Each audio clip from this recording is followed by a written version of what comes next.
أعوذ بالله من الشيطان الرجيم. بسم الله الرحمن الرحيم. الحمد لله رب العالمين، والصلاة والسلام على سيد الأنبياء والمرسلين وعلى أهل بيته الطيبين الطاهرين المعصومين، واللعنة الدائمة على أعدائهم أجمعين من يوم عداوتهم إلى قيام يوم الدين. أما بعد، فقد قال الله تعالى في القرآن الحكيم وهو أصدق القائلين: أعوذ بالله من الشيطان الرجيم. بسم الله الرحمن الرحيم. فاستمسك بالذي أوحي إليك إنك على صراط مستقيم وإنه لذكر لك ولقومك وسوف تسألون. صدق الله العلي العظيم. صلوات پڑھیں محمد والے.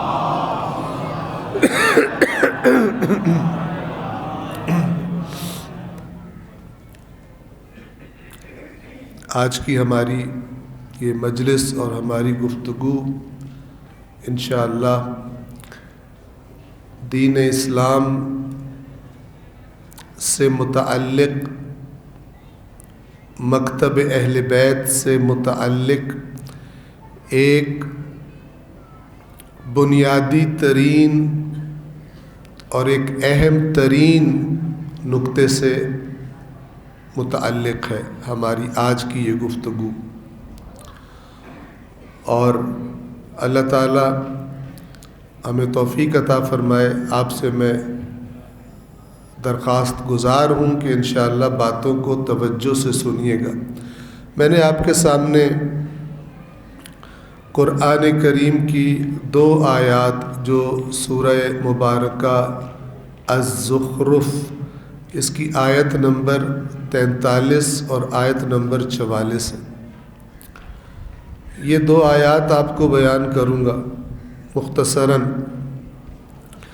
لیکن اصل میں جو آپ کے سامنے بیان کرنی ہے وہ اللہ کے نبی کی اور ائمہ اہل بیت کی چند احادیث ہیں، چند روایات ہیں جو ایک بہت ہی اہم موضوع کی طرف اشارہ کرتی ہیں اور دین کے معاملے میں ایک بہت بڑے خطرے سے بچانے کا اور بچنے کا طریقہ بتاتی ہیں اور رہنمائی کرتی ہیں.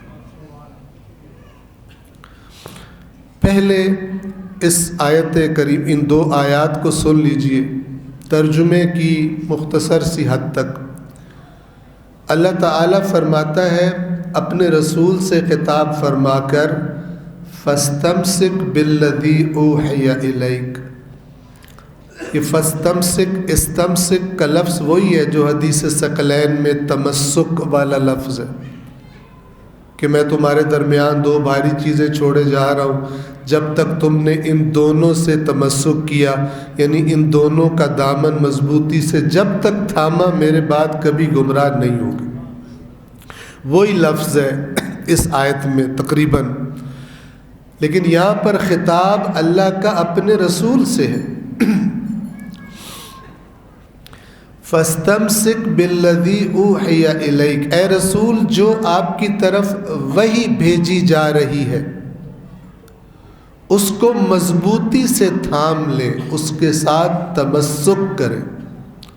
اللہ کا جو بھی حکم آ رہا ہے ڈٹ جائیں اس پر، مضبوطی سے اس کو فالو کریں. یہ معنی انک علی صراط مستقیم، یقیناً آپ صراط مستقیم پر. صراط مستقیم کیا ہے؟ جو اللہ کہے وہ کیے جانا، جس سے اللہ روک دے اس سے رک جانا، اسی کا نام صراط مستقیم ہے. پس آپ تمسک کریں قرآن سے، آپ کی طرف جو وحی کی جا رہی ہے یہ از ایکول ٹو آپ صراط مستقیم پر. آیت نمبر 43 44 کی طرف توجہ فرمائیں. فرمایا وَإِنَّهُ لَذِكْرٌ لَكَ وَلِقَوْمِكَ وَسَوْفَ تُسْأَلُونَ. توجہ فرمائیے گا. فرمایا اے رسول یہ یقیناً یہ قرآن، یہ جو آپ کی طرف وحی کی جا رہی ہے، یہ جو قرآن اتارا جا رہا ہے آپ پر، یہ قرآن یقیناً آپ کے لیے بھی اور آپ کی قوم کے لیے بھی نصیحت ہے، یاد دہانی ہے، رہنمائی ہے.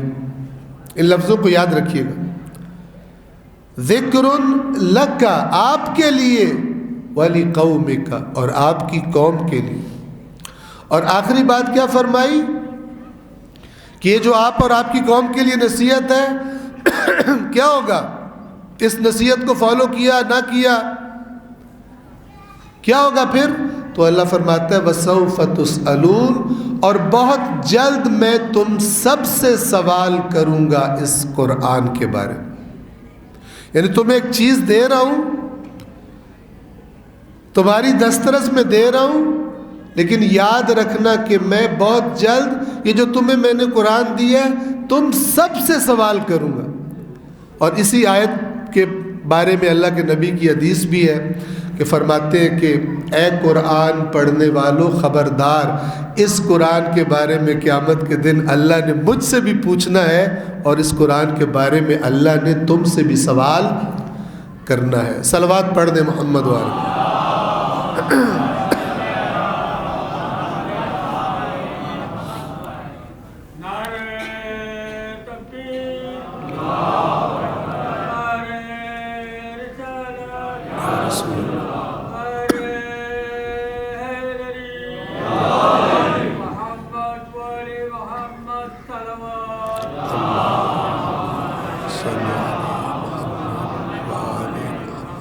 توجہ فرمائی.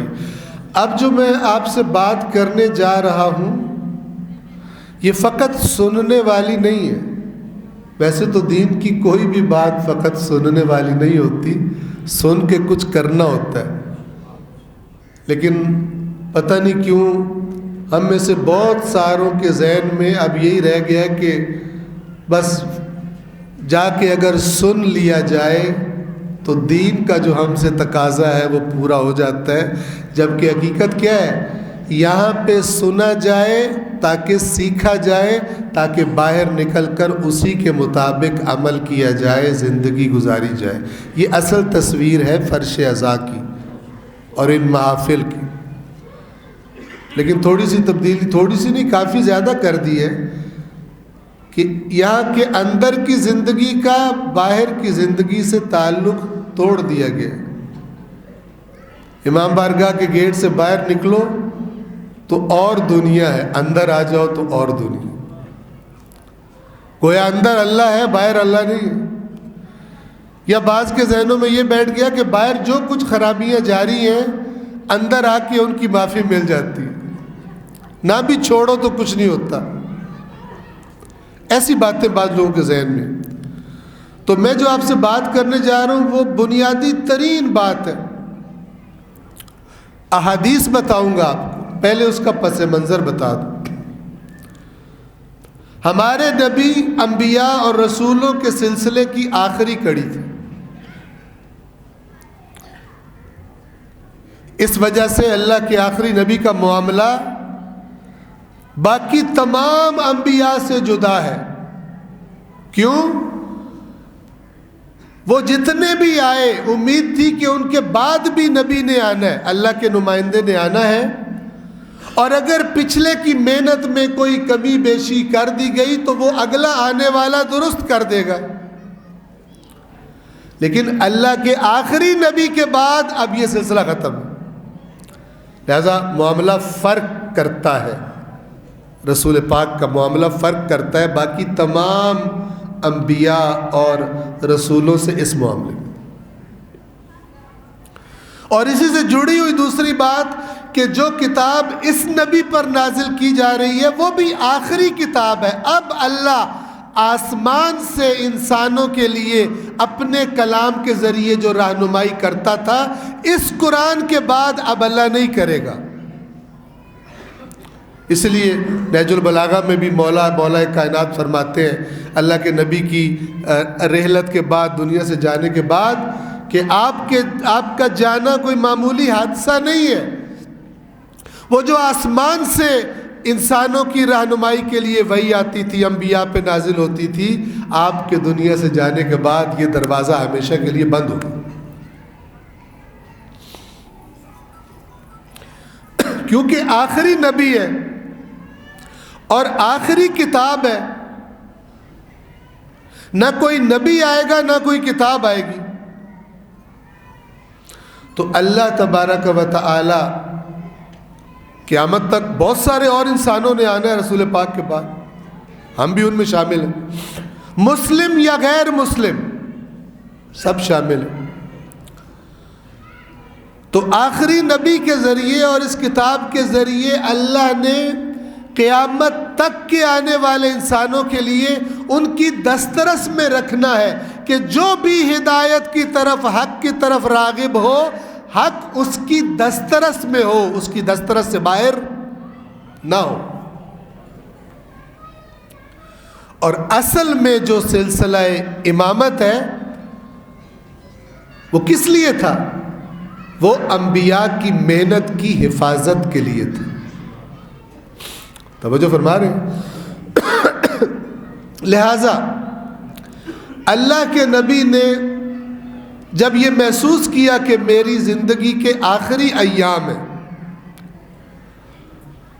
تو فقط اپنی امت کی نہیں، قیامت تک آنے والوں کے لیے اللہ کے نبی کو فکر کرنی چاہیے یا فکر نہیں کرنی چاہیے؟ فکر کرنی چاہیے۔ رحمت للعالمین ہے، نہ کہ کسی خاص زمانے، کسی خاص علاقے کے لوگوں کے لیے رحمت ہے۔ اسی سلسلے میں اللہ کے نبی نے یہ بات فرمائی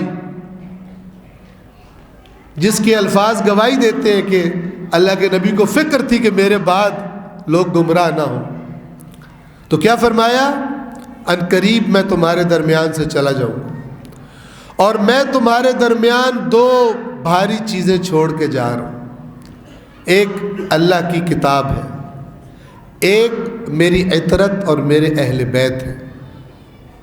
جب تک تم نے ان دونوں کا دامن مضبوطی سے پکڑے رکھا، کبھی گمراہ نہیں ہوگے، اور یہ دونوں کبھی ایک دوسرے سے الگ نہیں ہوں گے، جدا نہیں ہوں گے، یہاں تک کہ حوض کوثر پر بھی یہ دونوں میرے پاس آئیں گے۔ یہ حدیث آپ سب جانتے ہیں۔ اس حدیث کی الفاظ پکار کے کہہ رہے ہیں کہ اللہ کے نبی کو اپنے جانے کے بعد کے لوگوں کی بھی فکر تھی کہ میرے بعد کیا ہوگا۔ تو اس حدیث میں دو چیزیں بیان ہوئی ہیں، اللہ کی کتاب اور اللہ کے نبی کی اہل بیت۔ پہلے ہم کتاب کی بات کریں، پھر ہم اہل بیت کی بات کریں، جو حدیث میں ترتیب ہے ان کی۔ کتاب خدا کے بارے میں ہمیں کیا باتیں ملتی ہیں؟ گمراہ کن باتیں اور فتنہ گریاں وہ قرآن کے بارے میں بھی بہت کی گئی، کی جاتی ہیں، اہل بیت کے بارے میں بھی بہت کی گئی، آج بھی کی جاتی ہیں۔ کیونکہ اگر آپ توجہ فرمائیں تو جو دو چیزیں امت کی ہدایت کی گارنٹی ہیں، جو دشمن ہے انسانوں کی ہدایت کا، نبیوں کے پیروکاروں کا، جس کا نام ابلیس ہے، اس کا بھی سب سے بڑا اس کے حملوں کا نشانہ بھی یہی دو چیزیں ہونی چاہیے۔ کیونکہ جب اللہ کے نبی نے فرمایا ہوگا میں یہ دو چیزیں چھوڑ کے جا رہا ہوں، تو شیطان نے بھی کہا ہوگا آج کے بعد میرا سب سے بڑا نشانہ بھی یہی دو چیزیں، قرآن اور اہل بیت۔ اور ہے بھی ایسا ہی، ایسے کام کیے جائیں، ایسی باتیں پھیلائی جائیں، بعض اوقات اللہ کے نبی اور اہل بیت سے منسوب کر کے کہ لوگوں کے ذہنوں میں قرآن کے بارے میں شکوک و شبہات پیدا ہو جائے۔ جس چیز کے بارے میں بندہ مشکوک ہوتا ہے اس میں اس کی انٹرسٹ ختم ہو جاتی ہے، توجہ ختم ہو جاتی ہے، رغبت کم ہو جاتی ہے، ختم ہو جاتی ہے۔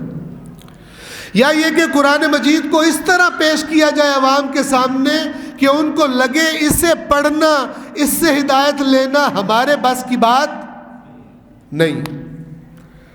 کوئی بھی ایسا کام جس کا اینڈ رزلٹ یہ ہو کہ لوگوں کی زندگیوں سے قرآن نکل جائے، حضرت ابلیس کا فیورٹ کام ہے۔ کیونکہ مجھے اور آپ کو حدیث ثقلین سمجھ آئے یا نہ آئے، اس ابلیس کو بڑی اچھی طرح سمجھ آ گئی کہ اللہ کا آخری نبی یہ فرما رہا ہے کہ میرے بعد ہدایت کی ضمانت اسی کی ہے جس کے ہاتھوں میں قرآن اور اہل بیت کا دامن ہے۔ تو وہ تو گمراہ کرنے کا ٹھیکیدار ہے نا، تو وہ بھی چاہتا ہے کہ میں یا تو دونوں چھڑوا دوں، یا اگر دو نہیں چھوڑ رہا تو کم از کم ایک بھی چھڑوا دوں، تاکہ کمپنی کی گارنٹی تو ختم ہو جائے نا۔ پھر یہ اپنے آپ کو سمجھتا رہے میں ہدایت پر ہوں، لیکن جو رسول اللہ گارنٹی دے کر گئے ہیں وہ گارنٹی ختم ہو جائے گی، چاہے قرآن زندگی سے نکل جائے، چاہے اہل بیت رسول زندگی سے نکل جائے۔ واضح ہو رہی ہے میری بات؟ ایک صلوات پڑھے محمد و آل محمد۔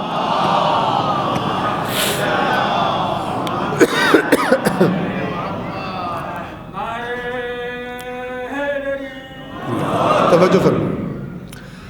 تو اب یہ جو میں بات کر رہا ہوں یہ میں صرف سمجھانے کے لیے اپنے پاس سے بنا کے کر رہا ہوں، توجہ فرما رہے ہیں۔ تو شیطان کا ایک ٹارگٹ قرآن، دوسرا ٹارگٹ اہل بیت۔ اہل بیت کے ساتھ تو اس امت سے کیا کروایا ہے آپ سب کو پتہ۔ شیطان وہ بتانے لگا ہوں جو قرآن کے ساتھ ہوا ہے۔ ایسے میں خود سے اپنے بنائے ہوئے ایک انداز میں، الفاظ میں ایک تصویر آپ کے سامنے پیش کر رہا ہوں کہ شیطان نے سوچا قرآن کے ساتھ کیا کروں، تو وہ ہمارے پاس آیا اور کہنے لگا میرے عزیز بھائیوں تمہیں پتہ ہے میں کتنا دکھی ہوں۔ ہم نے کہا کیسے؟ کہتا ہے میں فرشتوں کے ساتھ رہا کرتا تھا، تمہارے دادے کو میں نے سجدہ نہیں کیا، اللہ تعالیٰ نے مجھے نکال دیا وہاں سے دھکے دے کے، اس دن سے دھکے کھا رہا ہوں۔ اللہ نے تو مجھے دھتکار دیا ہے، جو بھی وجہ بنی غلطی ہوئی میرے سے، تو یہ دھکے کھا رہا تو میں تمہاری وجہ سے ہی ہوں نا۔ تو اللہ نے تمہیں انسان بنایا ہے تو کچھ تو میرے اوپر بھی رحم کر دو۔ ہم نے کہا تیرے اوپر کیا رحم کرے، تو تو بڑا لعنتی ہے، تو تو بڑا خبیث ہے۔ تو اس نے ہمیں کہا کہ تم ایسا کرو کہ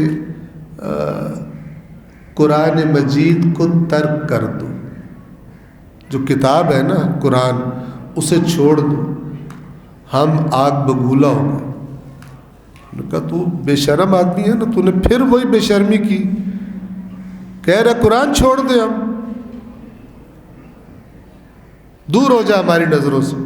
وہ چلا گیا، اپنے پاس سے بنا کے بات کروں سمجھانے کے لیے، چلا گیا، سوچتا رہا، پھر واپس آیا۔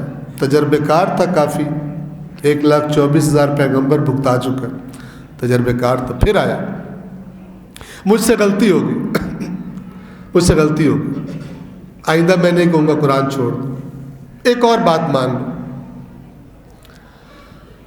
ہم نے کہا بول؟ کہتا پلیز اس پہ نہ کرنا، میرا دل ٹوٹ جائے گا۔ میں کہاں جاؤں گا، اللہ نے پہلے دھتکار دیا، تم بھی میرا لحاظ نہیں کرو گے تو میرے ہاتھ پر تو کچھ ہے ہی نہیں، رحم کرو۔ ہم نے کہا بولو بولو کیا کہتے ہیں؟ تو اس نے کہا کہ نا بالکل قرآن نہیں چھوڑنا، قرآن پڑھو، قرآن کو چومو، قرآن چھپواؤ، ختم دلواؤ قرآن کے، گھروں میں محفلیں لگاؤ، 1000 بار یہ والی آیت پڑھنی ہے یا یہ والی سورت 100 بار پڑھنی ہے، سب کرو، میں تمہیں کچھ نہیں کہوں گا، 1 منٹ میری مان لو۔ کیا مان لیں؟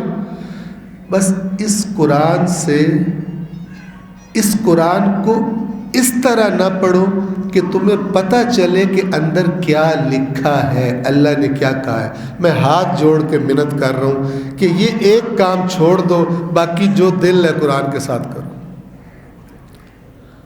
تو ہم نے اس سے کہا کہ چل ٹھیک ہے یہ ہم کر لیں گے تیرے لیے. ہم قرآن کو سمجھنے کے لیے نہیں کھولیں گے، جا تو بھی کیا یاد کرے گا. شیطان کی آنکھوں میں خوشی کے آنسو آ گئے کہ کتنے اچھے انسان ہیں، کتنے عقل مند ہیں، اللہ رسول اہل بیت کی نصیحت کے مقابلے میں میری بات مان رہے ہیں. اس نے کہا اپنی پیشانی آگے کرو، میں چومنا چاہتا ہوں. اس نے آنکھوں میں آنسوؤں کے ساتھ ہماری پیشانی کو بوسہ دیا اور اوپر سے نہیں دل میں کہا کہ جا بچہ، اس کے بعد تیرا بیڑا غرق ہے. جاؤ میرے پیارے انسانوں جن میں اتنی عقل نہیں ہے کہ اللہ نے کہا ہے غور کرو، اس میں رسول نے کہا غور کرو، ائمہ اہل بیت نے تاکید کی اس کو غور سے پڑھو. تم کتنے اچھے ہو، یعنی کتنے عقل سے فارغ ہو کہ تم نے میری بات مان لی. آؤ مجھے اپنی پیشانیوں پہ بوسہ دو، مجھے بہت پیار آ رہا ہے تم پر، اس کے بعد تمہارا بیڑا غرق ہے. اور یہ بوسہ دے کے وہ چلا گیا. اور ہم نے قرآن پڑھنے کے بارے میں وہی چیز اپنے معاشرے میں رواج بنا لی جس کا بانی ابلیس ہے، نہ اللہ نہ رسول نہ اہل بیت.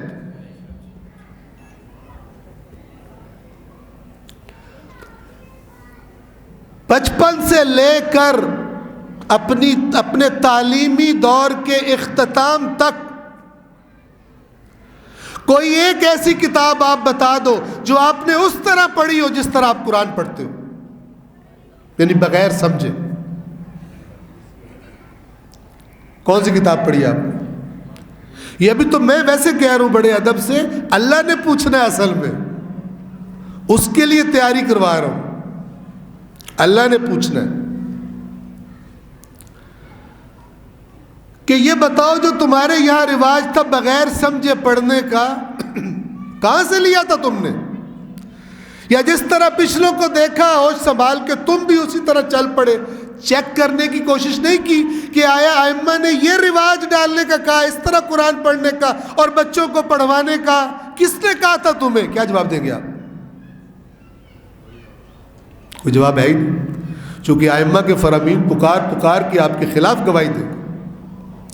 آیات قرآن پکار کے ہمارے خلاف گواہی دیں گی کہ ان کے ہاں جو رواج تھا قرآن کو پڑھے جانے کا، اس کا نہ قرآن سے کوئی تعلق ہے نہ محمد و آل محمد سے کوئی تعلق ہے. ان سے پوچھے کہاں سے نکالا تھا یہ، ہم سے پوچھا جائے گا. اور اگر کسی کے ذہن میں آ رہا ہو قرآن کو تو دیکھنا بھی عبادت ہے، بالکل ہے، بڑا ثواب ہے، لیکن ایک ہوتا ہے بچے کو رغبت دلانے کے لیے ایک بات کہنا تاکہ پھر ادھر آئے گا تو اگلے سٹیپس لے گا نا.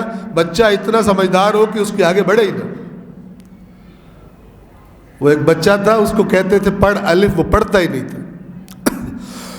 انہوں نے دھمکیاں دی نکال دیں گے، انہوں نے کہا یہ ٹافی کھا، چاکلیٹ کھا، آئس کریم کھلاتے ہیں، وہ نہیں پڑھتا تھا.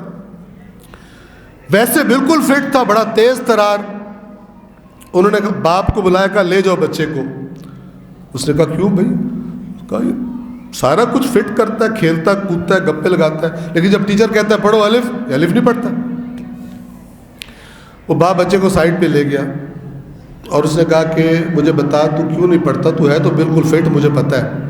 کہتا ہے ابا بات یہ ہے کہ یہ بات اصل میں صرف الف کی نہیں ہے.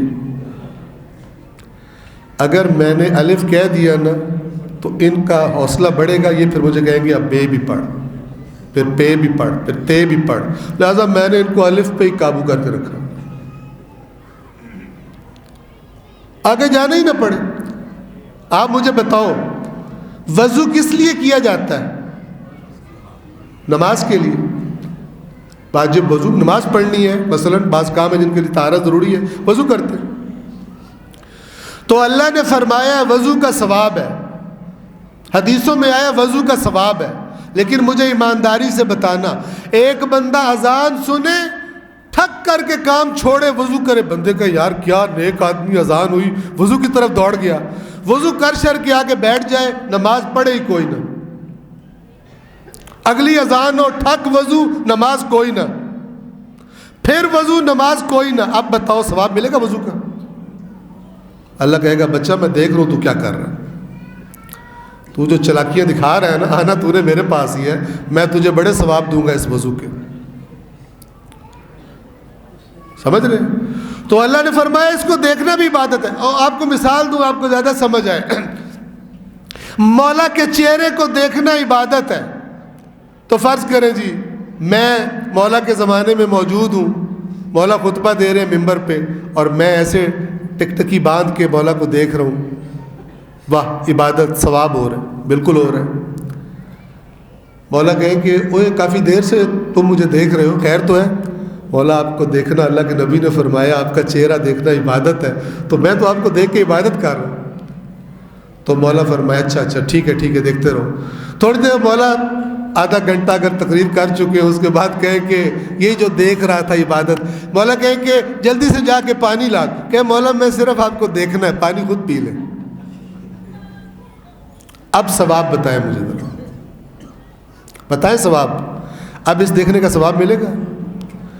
یہ حدیث کے علی کو دیکھنا عبادت اس لیے تاکہ لوگوں کو بتایا جائے علی مرکز ہے، نہ کہ علی کو دیکھتے رہو. علی کہ صبح صفین پہ روانہ ہونا ہے تو میں کہوں مولا بڑی آپ کی جدائی برداشت نہیں کر سکوں گا، آپ کا چہرہ دیکھنے کو نہیں ملے گا، لیکن صفین میں نے کوئی نہیں جانا. اب مجھے بتاؤ اب علی کے زیارت، چہرے کی زیارت، اس کو ثواب ملے گا؟ یہ جرم بن جائے گی، ثواب تو دور کی بات ہے. قیامت کے دن جب فرشتے اسے لتر ماریں گے نا تو اس بات پہ ماریں گے تو علی کو دیکھتا تھا اور پھر بھی نافرمان تھا. وہاں پہ کہے گا دیکھنے کا ثواب تو دو، وہ ایک اور لتر ماریں گے، کہیں گے اتنا سیاڑا مت بن، چلاکی تو نے وہاں بھی کافی لگائی ہے، یہاں پہ مت لگا. علی کو دیکھنا عبادت تھی، یعنی علی مرکز ہے دین کا. علی بتائے گا اللہ کیا چاہتا ہے تاکہ علی کی بات مانی جائے، نہ کہ دیکھ دیکھ کے ثواب لو، بڑے سمارٹ بنو، اور علی کوئی کام کہے تو کام کرو ہی کوئی نہ. سمجھیں ان روایات کا مقام کون سا، پھر یہ ثواب الٹا پڑ جائے گا. توجہ فرما رہے ہیں؟ ایک صلوات پڑھیے محمد و آل محمد.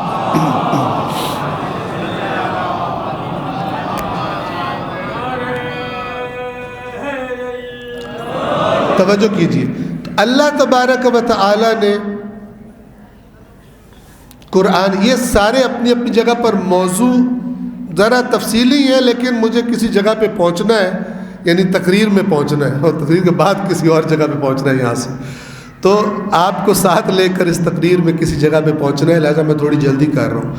قرآن مجید کے معاملے میں اللہ تبارک و تعالی نے خود قرآن میں فرمایا یقیناً ہم ہی نے اسے نازل کیا ہے اور یقیناً ہم ہی اس کے محافظ ہیں، تاکہ تا قیامت کوئی بھی طلبگار ہدایت ہو یہ کتاب اس کی دسترس میں ہو، جو چاہے اس کو پڑھ لے.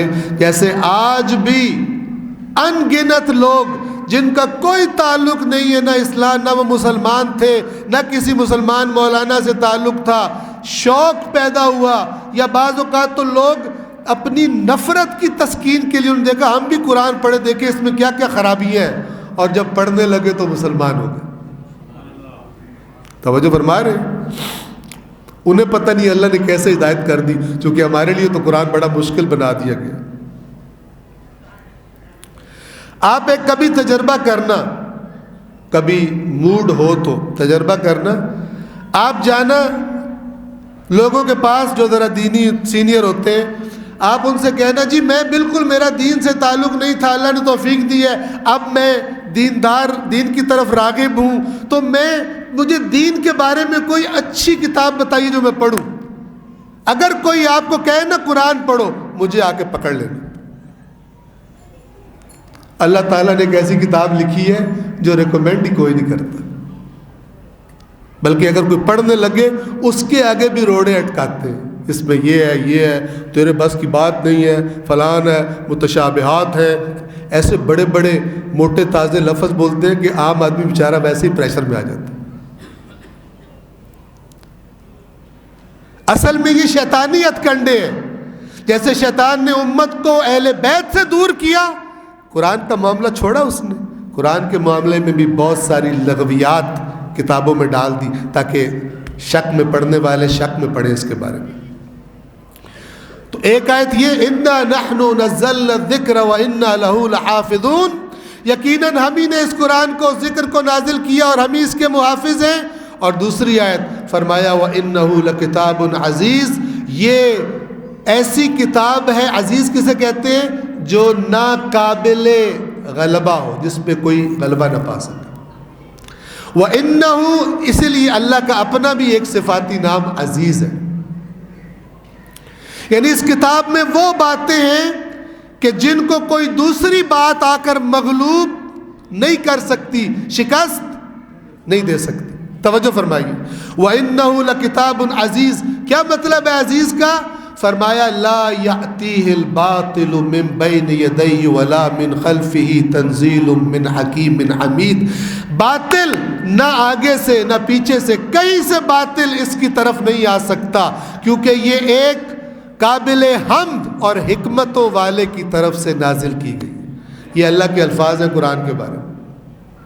اب اللہ کے الفاظ کے مقابلے میں دوسرے الفاظ کوئی آئے بھی، وہ الفاظ ریجیکٹ کیے جائیں گے. سب سے پہلے مرتبہ اللہ کے الفاظ کو دیا جائے گا. قرآن والی بات کلوز کر رہا ہوں. دوسری چیز کون سی تھی؟ اہل بیت. اب توجہ کریں. اہل بیت اطہار، اللہ کے نبی نے جب فرمایا تو میں تمہارے درمیان قرآن اور اہل بیت چھوڑ کے جا رہا ہوں اپنے. آج کے دور میں ہم کیا کہتے ہیں؟ قرآن اور اہل بیت سے کیا مراد ہے؟ خود رسول بھی اور رسول کے اہل بیت. یعنی قرآن ثقلین سے کیا مراد ہے؟ قرآن اور محمد و آل محمد. توجہ فرما رہے ہیں. اہل بیت اطہار کا معاملہ کیا ہے؟ ابھی اللہ کے نبی اسی دنیا میں موجود تھے کہ ایک خطرناک کام شروع ہو گیا. وہ کام کیسے شروع ہوا؟ مثال کے طور پر ہم اور آپ اس زمانے میں ہو، مجھے آپ سے کوئی کام تھا، میں نے کہا کہ اس سے کام لینا ہے، میں نے کام کروانا ہے. اگر میں نے کہا تو اس نے میری کوئی نہیں سننی. میں کہتا ہوں مجھے رسول پاک نے بھیجا ہے تیرے پاس، انہوں نے فرمایا کہ جاؤ اور اس سے کہو، کام ہو جائے گا رسول اللہ کے نام پر. تو اللہ کے نام پر، اللہ کے رسول کے نام پر جھوٹ گھڑے جانے کی رسم کا آغاز ہوا. شیعہ اہل سنت دونوں کی کتابوں میں یہ موجود ہے کہ یہ اس کام نے اللہ کے رسول کی زندگی میں اتنی اٹھان لی کہ اللہ کے نبی نے مسجد نبوی میں خطبہ ارشاد فرمایا اور فرمایا لقد کثرت علی الکذاب، کثرت ہو گئی ہے مجھ پر جھوٹ بولنے کی. تھوڑا بہت نہیں، کثرت. آپ سوچیں کثرت کسے کہتے ہیں؟ کثرت ہو گئی ہے مجھ پر جھوٹ بولے جانے کی، پس جان لو جس نے جان بوجھ کر مجھ پہ جھوٹ باندھا اس نے اپنا ٹھکانہ جہنم کی آگ میں بنایا. چونکہ ہوگا اس کا جھوٹ، لیکن کیونکہ نام میرا ہوگا سننے والے اسے دین سمجھیں گے، جبکہ وہ دین نہیں ہوگا، کسی جھوٹے کا گھڑا ہوا جھوٹ ہوگا. یہ اللہ کے نبی نے فرمایا.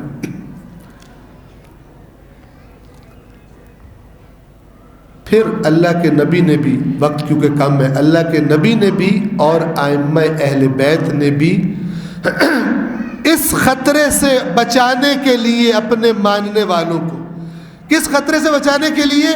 ان کے نام پر بولے جانے والے جھوٹ سے بچانے کے لیے ایک فارمولہ دیا. فارمولے چند اور بھی ہیں، لیکن اہم ترین اور بنیادی ترین جو میں پوری ذمہ داری سے کہہ رہا ہوں کہ آپ کے لیے، عوام الناس کے لیے سب سے آسان طریقہ ہے کہ ان کے اندر یہ صلاحیت پیدا ہو جائے کہ جو بات بھی سنے رسول یا اہل بیت کے نام پر جھٹ سے قبول نہ کر لیں. ابھی تو یہی ہوتا ہے نا، کوئی بھی آ کے کہے مولا نے فرمایا، ہم میں کسی کو شک ہوتا ہے فرمایا یا نہیں فرمایا؟ ہوتا ہی نہیں ہے. لیکن انہوں نے ایک فارمولہ دیا اور کہا کہ ہم تمہیں حق ہی نہیں دیتے کہ ہمارے نام پر، ہماری زندگیوں میں لوگ جھوٹ بول رہے ہیں، بعد میں تو پھر کام اور خراب ہو جائے گا، تو ہم تم سے ایک مطالبہ کر رہے ہیں، ہم تمہیں ایک فارمولہ دے رہے ہیں۔ وہ فارمولہ میں آپ کو چند روایات میں سنانا چاہتا ہوں۔ ایک ہی موضوع ہے ان روایات کا، آپ دیکھیے بات کتنی اہم ہے کہ ہم سے کہا جا رہا ہے ہمارے نام پر جو کچھ سنو تم تک پہنچے تم نے قبول نہیں کرنا جب تک ایک ٹیسٹ نہ کر لو، اس کے بارے میں ایک چیک نہ لگا لو، اس پر ایک فلٹر نہ لگا لو۔ توجہ فرما رہے ہیں؟ بس یہ جو اہل بیت اور قرآن کبھی جدا نہیں ہوں گے، یعنی حقیقت میں کبھی ان کی بات میں اختلاف نہیں ہو سکتا، لیکن آج جو ہمارے پاس پہنچا ہے ذخیرہ روایات کا، چاہے سنی کتب ہو چاہے شیعہ کتب ہو، اس میں آپ کو بہت کچھ ایسا مل جائے گا جو خلاف قرآن ہے۔ تو اگر ہمارے پاس یہ فارمولہ نہیں ہوگا تو ہمیں پتہ ہی نہیں چلے گا، کیونکہ نام تو اہل بیت کا ہی ہے کہ یہ ان کا فرمان ہے یا ان کا فرمان نہیں ہے۔ کیا فرمایا اس خطرے سے بچانے کے لیے، اس گمراہی سے بچانے کے لیے؟ ایک صلوات پڑھیں محمد و آل محمد۔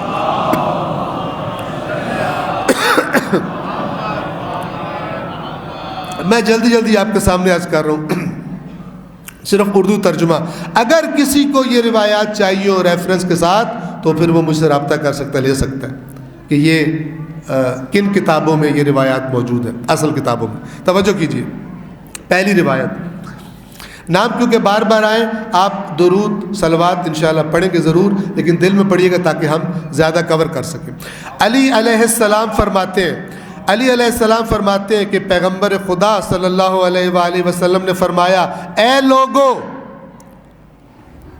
میرے بارے میں کسی ایسی چیز سے تمسک نہ کرنا جو قرآن کے مخالف ہے۔ میرے نام پہ کہی جائے کوئی ایسی چیز مت پکڑنا جو قرآن کے مخالف ہو، اس لیے کہ یقیناً میں حلال نہیں کرتا کوئی چیز مگر وہی جسے اللہ نے حلال کیا ہے، اور میں کسی چیز کو حرام نہیں کرتا مگر اسی کو جس کو اللہ نے حرام کیا۔ لہذا میرے نام پر کوئی خلاف قرآن آ کے بات کر دے، یہ حلال ہے حرام ہے، مت قبول کرنا۔ دوسری حدیث، یہ بھی علی علیہ السلام فرماتے ہیں کہ پیغمبر خدا صلی اللہ علیہ وآلہ وسلم نے فرمایا، ان قریب مجھ سے منسوب حدیث پھیلے گی، تم اسے قرآن پر پیش کرنا۔ میرے بارے میں میرے نام سے باتیں پھیلیں گی، رسول کی بات کو حدیث کہتے ہیں نا، حدیث ہے یا نہیں یہ تو بعد میں پتہ چلے گا، لیکن ہم جو بھی رسول اور اہل بیت کے نام پہ سنیں ہم اسے کیا کہتے ہیں؟ حدیث کہتے ہیں۔ تو اللہ کے نبی نے فرمایا، ان قریب مجھ سے حدیث منسوب کر کے پھیلے گی، تم اسے قرآن پہ پیش کرنا۔ تو جو قرآن سے موافق نہ ہو وہ میری حدیث نہیں ہوگی۔ فارمولہ کون عمل کرتا ہے اس پہ؟ کوئی ملے تو مجھے بتائیے گا، کیونکہ اس کے لیے ضروری ہے پہلے قرآن مجید پڑھا ہو۔ لہذا شیطان نے بڑا پیار محبت سے قرآن کو آؤٹ کیا پہلے، تاکہ وہ کھل کے کھیل سکے۔ وہ معیار جو اللہ کا نبی اور اہل بیت دے کے جا رہے ہیں کہ ان کے ذہنوں میں موجود ہو۔ آپ کو پتہ ہے اگر آپ ایک کتاب جس نے یہ زندگی میں تجربہ کیا ہو، آپ بار بار پڑھو، آپ کو زبانی نہ بھی یاد ہو لیکن اس کے مطالب اور مفاہیم آپ کو سب یاد ہو جاتے ہیں۔ اس لیے ائمہ نے فرمایا ہر روز پڑھو، ہمارا شیعہ ہر روز پڑھتا ہے، تاکہ جب تک وہ بڑی ایج میں آئے سارا قرآن اسے معلوم ہو اندر کیا لکھا ہوا ہے، تو پھر آٹومیٹیکلی اس میں کیا صلاحیت پیدا ہو جائے گی۔ جب بھی وہ اس کے خلاف سنے گا اس کا ہاضمہ اسے قبول نہیں کرے گا، اس کی فکر اسے قبول نہیں کرے گی۔ لیکن اس لیے میں کہہ رہا ہوں کہ شیطان نے کیا کیا؟ پہلے قرآن کو آؤٹ کیا، کہا کہ چومو، تویز بناؤ، ختم پڑھو، لیکن ہدایت مت لینا۔ ہم نے کہا یس سر، تو پھر یہ رسم و رواج پڑ گئے جن کا کوئی تعلق اللہ رسول اہل بیت سے نہیں ہے۔ سنیے، فرمایا جو قرآن کے موافق نہ ہو وہ مجھ سے نہیں ہوگا، یعنی میری حدیث نہیں ہوگی۔ اگلی حدیث، ابو ایوب ابن حر راوی یہ کہتے ہیں میں نے امام صادق علیہ السلام کو سنا کہ امام فرما رہے تھے ہر چیز کو اللہ کی کتاب کی طرف پلٹایا جائے گا اور ہر وہ حدیث جو کتاب کے موافق نہ ہو وہ زخرف ہے. زخرف کسے کہتے ہیں؟ کسی بدنما چیز پر خوبصورت میک اپ کر کے سجا بجھا کے لوگوں کو فریب دینے کے لیے رکھ دیا جائے. توجہ فرما رہے ہیں؟ اسے کہتے ہیں زخرف. قرآن نے لفظ استعمال کیا ہے شیاطین زخرف القول، بڑی بنا بنا کے باطل باتوں کو حق کا میک اپ کر کے جذاب اٹریکٹیو بنا کر پیش کرتے ہیں. کس لیے؟ غروراً، دھوکہ دینے کے لیے. ایک صلوات پڑھے محمد والے.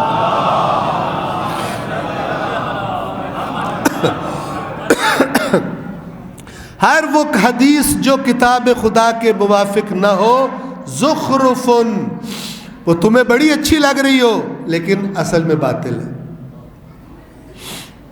اگلی حدیث یہ بھی چھٹے امام سے ہے. فرمایا ہماری طرف سے ہم سے منسوب جو حدیث تمہارے پاس آئے لا یصدقہ کتاب اللہ فہو باطل، اللہ کی کتاب اس کی تصدیق نہ کر رہی ہو وہ باطل ہے. کتنی امپورٹنس ہے قرآن پڑھنے کی، کتنی امپورٹنس ہے. آپ دیکھیں تو صحیح، چند سالہ دنیا کی زندگی کو ذرا اچھی جاب، اچھا بزنس کرے، کتنی کتابیں پڑھ جاتے ہیں محنت سے، لیکن ابدی زندگی کے لیے ایک کتاب پڑھنے کی توفیق نہیں ہوتی جس کے علاوہ کسی دوسری کتاب کا نہ اللہ نے نام لیا ہے نہ محمد و آل محمد نے نام لیا ہے. انہوں نے فقط ایک کتاب کا نام لیا ہے کہ اس کو پڑھو غور سے، اور وہ قرآن ہے. اور یہ قوم وہی کتاب نہیں پڑھتی. اس کی سمجھداری کو بھی سلام ہے اور اس کی چلاکی کو بھی سلام ہے جس نے قرآن چھینا ہے، قرآن کو آؤٹ کیا زندگیوں سے. اس ابلیس کو بھی میڈل دینا چاہیے، اچیومنٹ ایوارڈ، کہ تو نے کیا زبردست کام کیا ہے کہ انہوں نے نہ اللہ کی سنی، نہ رسول کی سنی، نہ اہل بیت کی، تیری سن لی اور قرآن مجید سے یہ ہدایت نہیں لیتے. جبکہ یہ حدیثیں کیا کہہ رہی ہیں؟ تمہیں حق ہی نہیں ہے، پہلے دیکھو خلاف قرآن تو نہیں ہے پھر قبول کرو.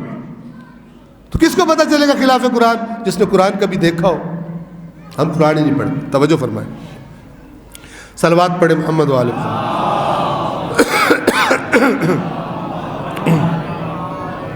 اگلی حدیث، بس دو اور، یہ سنیے گا، تفصیلات ہیں لیکن وقت نہیں ہے. اللہ کے نبی نے یہودیوں کے ایک گروہ کو بلوایا اور ان سے کہا کہ مجھے موسیٰ کے بارے میں بتاؤ. انہوں نے بتانا شروع کیا. اللہ کے نبی کو پتہ چل گیا جھوٹ بول رہے ہیں، موسیٰ نے باتیں کی نہیں، یہ دبائی جا رہے اپنے پاس سے. ان کو بھیجا، مسیحیوں کے ایک گروہ کو بلایا اور ان سے کہا مجھے اپنے نبی عیسیٰ کے بارے میں بتاؤ. انہوں نے بولنا شروع کیا. اللہ کے نبی کو پتہ چل گیا جھوٹ بول رہے ہیں عیسیٰ کے نام پر. جب یہ ان پچھلی دو قوموں کی حالت دیکھی، اللہ کے نبی نے فرمایا اپنے ساتھیوں کو جتنے مسلمان ہیں سب کو بلا لو. لوگوں نے کہا دیہاتوں والوں کو بھی بلائیں یا فقط شہر والوں کو بلائیں؟ تو اللہ کے نبی نے فرمایا دیہاتی جو آئے ہوئے ہیں شہر میں ان کو بھی بلا لو اور بندے ادھر نہ بھیجو، یعنی بہت کام لمبا ہی نہ ہو جائے، میں فوری بات کرنا چاہتا ہوں. ٹھیک ہے؟ تو جب سب جمع ہو گئے تو اللہ کے نبی نے سب سے فرمایا دیکھو میں نے یہودیوں کو بلا کے موسیٰ کے بارے میں پوچھا، انہوں نے اپنے نبی کے نام پہ جھوٹ بولے. میں نے مسیحیوں سے بلا کر عیسیٰ کے بارے میں سوال کیا، انہوں نے عیسیٰ کے بارے میں جھوٹ بولے. اور میں تمہیں بتا رہا ہوں کہ ان قریب جیسے میرے پہلے نبیوں، مجھ سے پہلے نبیوں کے بارے میں جھوٹ پھیلا ہے، میرے بارے میں بھی کثرت سے یہ کام کیا جائے گا. پس تم کیا کرنا، جب بھی کوئی حدیث مجھ سے منسوب تمہارے سامنے بیان کی جائے فَاعْتَبِرُوهُ بِكِتَابِ اللَّهِ، اس کا اعتبار اللہ کی کتاب سے دیکھنا. کیسے دیکھنا؟ فَمَا وَافَقَ كِتَابَ اللَّهِ فَهُوَ مِنْ حَدِيثِ، جو اللہ کی کتاب کے موافق ہو وہ میری حدیث ہوگی. اور کیوں کرنا ہو، فَإِنَّمَا هَدَى اللَّهُ نَبِيَّهُ بِكِتَابِهِ، اللہ نے اپنی کتاب سے ہی تو اپنے نبی کی ہدایت کی ہے، تو وہ نبی کیسے اس کتاب کے خلاف تمہیں باتیں بتائے گا؟ توجہ فرمائیے. اور پھر فرمایا وَمَا لَمْ يُوَافِقْ كِتَابَ اللَّهِ فلیس من حدیثی، اور جو کتاب اللہ کے موافق نہ ہو وہ میری حدیث نہیں ہوگی۔ دلیل دے دی کہ مجھے تو اللہ نے خود اس قرآن سے گائیڈ کی ہے۔ شروع میں جو میں نے آیات پڑھی تھی، اے رسول یہ آپ کے لیے بھی نصیحت ہے اور آپ کی قوم کے لیے بھی، اور ان قریب آپ سب سے سوال کیا جائے گا۔ وہی اسی کی طرف اشارہ ہے کہ اسی کتاب سے تو اللہ نے اپنے نبی کی ہدایت کی ہے، تو وہ نبی کیسے اس کتاب کے خلاف تم سے باتیں کر سکتا ہے؟ اللہ کی گائیڈنس کے خلاف تمہیں بتائے گا؟ نہیں کر سکتا۔ اس کتاب کو مت چھوڑ۔ آخری حدیث، احادیث بہت زیادہ ہے، یہ بہت زیادہ ہے، لیکن آج کی اس محفل کے لیے، مجلس کے لیے میں آخری حدیث آپ کے سامنے پڑھ رہا ہوں۔ یہ حدیث مولا علی علیہ السلام کا فرمان ہے۔ توجہ فرمائیے، اس کے 3 سٹیپس ہیں، اس کے 3 سٹیپس ہیں۔ پہلا سٹیپ اس کا کیا ہے؟ ایک کلی فارمولہ بیان کیا جو ہر عقل مند انسان کی عقل وہی کہتی ہے۔ ابھی آپ سنیں گے پتہ چلے گا۔ پھر اس دوسرے سٹیپ پر، دوسرے قدم پر اس فارمولے کو اپلائی کیا حدیث کے معاملے پر، حدیثوں میں کیا کرو، یہی فارمولہ اپلائی کرو۔ اور تیسرے نمبر پر یہ بتایا کہ تم کیسے چیک کرو گے، کہ دوسرا سٹیپ یہ تھا کہ چیک کیے بغیر حدیث کو روایت مت کرنا، اور چیک کیسے کرو یہ تیسرے سٹیپ پر بتایا۔ یہ سن لیں اور آپ کی زحمت تمام۔ یہ ایک کتاب ہے تفسیر عیاشی، قدیم کتابوں میں سے ہماری، اور تھوڑی بہت سند اور الفاظ کے ڈفرنس کے ساتھ اصول کافی کے اندر بھی ایک روایت موجود ہے جو آپ کے سامنے بیان کرنے لگا ہوں۔ کن سے، کن کا فرمان ہے؟ مولا علی علیہ السلام کا۔ توجہ سے سنیے، ایک صلوات پڑھ دے محمد و آلہ۔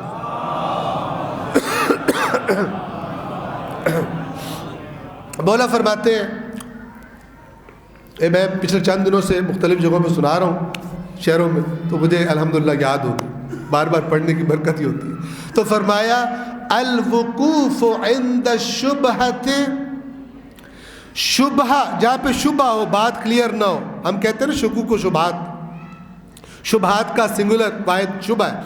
شبہے کی جگہ پر جب کہیں پر شبہ ہو، بات واضح نہ ہو، رک جانا، الوقوف رک جانا، عند شبہ شبہ کے مقام پر، خیرن بہتر ہے، من الاقتحام فی الحلقہ ہلاکت میں جا پڑنے سے۔ جب تک معاملہ عقل کیا کہتی ہے؟ دل کر رہا بھی ہو کوئی کام کرنے کا، لیکن اگر شک پڑ جائے کہ اندر خرابی، کوئی گڑبڑ، کوئی ایسا کرینہ نظر آ جائے، بندہ کہتا ہے کہ پہلے بات کلیئر ہو پھر میں آگے جاؤں۔ توجہ فرما رہے ہیں، الوقوف عند الشبہ خیر من الاقتحام فی الحلقہ۔ اب یہ فارمولہ اس کو حدیث کے بارے میں اپلائی کیا مولا نے۔ کیا فرمایا؟ وَتَرْكُكَ حَدِيثًا، اور تیرا ایک حدیث کو ترک کر دینا۔ کیا مطلب؟ لم تروہی، اسے روایت نہ کرنا، خیرن یہ بہتر ہے، من روایتک حدیثا لم تحصہی، کہ تو اس حدیث کو روایت کر دے، بیان کر دے جس کا تجھے احاطہ نہیں ہے، جس کو تو نے چیک نہیں کیا صحیح ہے یا صحیح نہیں ہے، جو آیا تو آگے بیان کر رہا ہے، اس کا بیان نہ کرنا اس حدیث کا بہتر ہے اس کے بیان کرنے سے۔ یہ اپلائی کیا فارمولہ۔ اب بتایا چیک کیسے کرو۔ الفاظ یہ ان علی کل حق حقیقتاً، یقیناً ہر حق پر، ہر حق کے اوپر ایک حقیقت ہوتی ہے۔ کیا مطلب؟ تم سمجھ رہے ہو یہ حق ہے، ایک اس کے اوپر اللہ نے حقیقت رکھی ہے، اس کے ساتھ میچ کرو اس کو، اگر میچ ہو تو حق ہے، ورنہ تمہارے سمجھنے سے تو حق نہیں بنتا۔ توجہ فرما رہے، صرف ہمارا نام کوئی لگا دے تو وہ بات تو سچ نہیں ہو جائے گی، بات تو اسی جھوٹے کی ہے جس نے گھڑی ہے، میرا نام لگا دینے سے تو صحیح نہیں ہو جائے گی۔ توجہ کریں، فرمایا ان علی کل حق حقیقتاً، اگلے جملے میں واضح فرمایا کیا مطلب ہے اس کا، وَإِنَّ عَلَىٰ كُلِّ صَوَابٍ نُورًا، ہر صحیح بات پر ایک نور ہوتا ہے، یعنی تمہیں بات تم صحیح سمجھ رہے ہو، پہلے وہ نور جلاؤ، اس کی روشنی میں دیکھو، تب تمہیں نظر آئے گا صحیح ہے یا صحیح نہیں ہے۔ ہو سکتا ہے تم رسی سمجھ رہے ہو اور وہ سانپ ہو، اس نور کی روشنی میں دیکھو، وہ تمہیں دکھائے گا رسی ہے یا سانپ ہے۔ ان علی کل حق حقیقتاً وعلی کل صواب نوراً. مولا کیا ہے وہ نور؟ تو فرمایا فما وافق کتاب اللہ فخذوا بہ. وہ نور اللہ کی کتاب ہے، جو چیز اللہ کی کتاب کے موافق پاؤ اسے پکڑ لو. وما خالف کتاب اللہ فدعوہ. اور جو اللہ کی کتاب کے مخالف ہو اس کو چھوڑ دو. وہ جو ہر حق پہ اللہ نے حقیقت رکھی ہے اوپر، اور ہر صحیح بات پر ایک نور رکھا ہے، وہ نور اللہ کی کتاب ہے. اب جو فرما رہے ہیں، لیکن آپ دیکھیے، میری عرائض تمام، آپ دیکھیے کہ اس نور کو کتنی زبردست ٹیکنیک سے ہماری زندگیوں سے باہر کیا گیا ہے کہ ہمارے یہاں رواج ہی نہیں ہے. رواج کیا؟ بہت شاذ چراغ لے کے ڈھونڈے. جو لوگ قرآن کے بارے میں سنجیدہ ہوں تو آپ کو ملیں گے، لیکن حق وہی ہے. فرمان پروردگار اور فرمان محمد و آل محمد وہی ہے جو میں نے آپ کی خدمت میں عرض کر دیا. جناب سیدہ کے ذکر پر تمام کرتا ہوں آج کی مجلس کو. ایک روایت سن لیں. بی بی نے فرمایا تمہاری دنیا میں سے 3 چیزوں کی محبت زہرا کو عطا ہوئی ہے. ان میں بھی پہلے نمبر پر فرمایا اللہ کی کتاب کو پڑھنا، اس کے بعد اللہ کے نبی کے چہرے کی زیارت کرنا، اور تیسرا جو اللہ نے رزق دیا ہے اسے اللہ کی راہ میں خرچ کرنا. ان تینوں کاموں سے بی بی زہرا کو محبت ہے. اور بتانے کی حکمت یہی ہوگی کہ جن دلوں میں زہرا کی محبت ہے تو پھر جن چیزوں سے زہرا کو محبت ہے ان چیزوں سے بھی ان دلوں میں محبت پیدا ہو جائے. بس میری عرائض تمام، وقت بھی تمام ہے، مغرب کا وقت قریب ہے. ایک آدھا جملہ اپنے دلوں کو مدینہ نبی لے چلیں، جہاں اسی طرح کی شب و روز میں ایک تاریک رات ہے جس میں ایک بہت بڑی ہستی کا جنازہ لیکن صرف گنتی کے چند لوگ لے کر، اور وہ بھی رات کے اندھیرے میں جا رہے ہیں. وجہ کیا ہے؟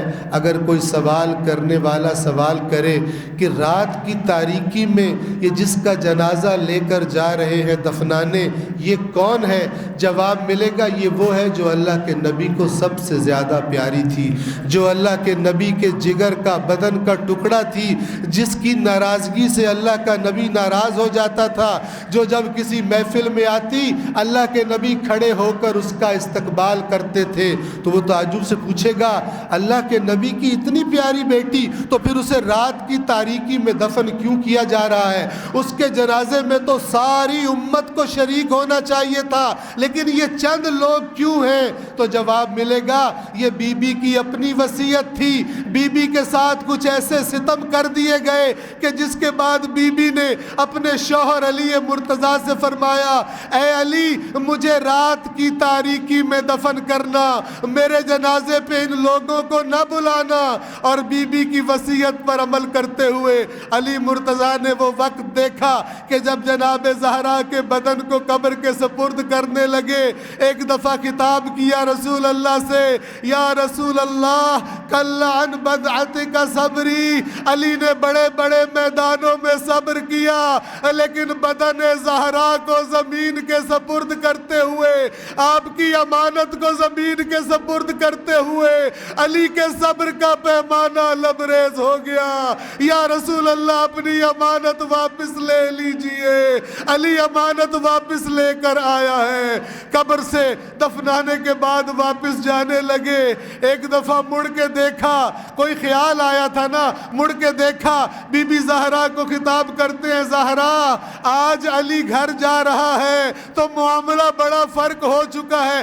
آج سے پہلے علی کو جو بھی غم ہوتے تھے، باہر سے جتنے بھی ستم ہوتے تھے، جب گھر میں آتا تھا آپ کے چہرے کا دیکھنا، آپ کا سلام سننا علی کو سارے غم بھلا دیتا تھا. لیکن اے رسول اللہ کی بیٹی، اب جو علی گھر جا رہا ہے آپ کا چہرہ نہ دیکھے گا، آپ کا سلام نہ سنے گا، تو علی کے غمگین دل کو کون دلاسا دے گا؟ الا لعنت اللہ علی القوم الظالمین وسيعلم الذين ظلموا أي منقلب ينقلبون۔ پروردگار بحق قرآن کریم و بحق محمد و آل محمد اس ذکر کو، اس عبادت کو اپنی بارگاہ میں قبول فرما۔ پروردگار وہ تمام مرحومین جن کے نام لیے گئے، اس کے علاوہ جو مومنین مرحوم ہو چکے ہیں، ہماری ملت کے شہداء، پروردگار سب کو اپنی رحمت کے بہترین درجات میں جگہ عطا فرما۔ مومنین کے رزق حلال میں وسعت و برکت عطا فرما۔ پروردگار مومنین کی مشکلات کو آسان فرما۔ ہم سب کا خاتمہ خیر پر اور ایمان پر فرما۔ اللہم صلی علی محمد و آل محمد۔